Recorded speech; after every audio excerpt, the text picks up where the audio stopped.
first healing key is to welcome all emotional experience. Welcome emotions. It may sound pretty obvious, but I think in a lot of organizational environments, only a narrow band of emotions are actually considered welcome. Those emotions in which we're resilient and we have our capacities and we're good and we got it and we're on and let's go, right? That's the kind of team we want. Those are the people we want. Well, what happens with our grief? Where does it go? Where does it go when members of our family die and we're suffering and we're not at our full capacity? Is it okay to talk about that?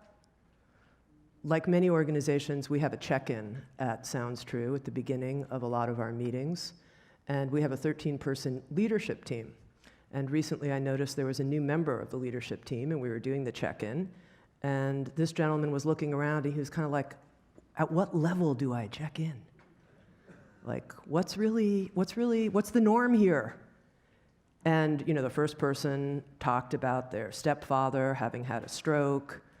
Somebody else, talked about some, fun vacation they'd been on.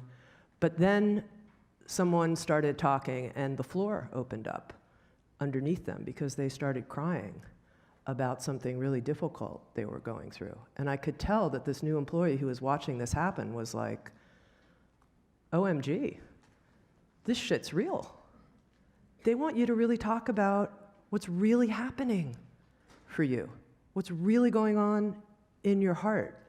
And I think if we're going to have any kind of genuine connection, and if something like transparency is not just going to be a word that we throw around, it's because people feel safe to actually share their genuine emotional experiences.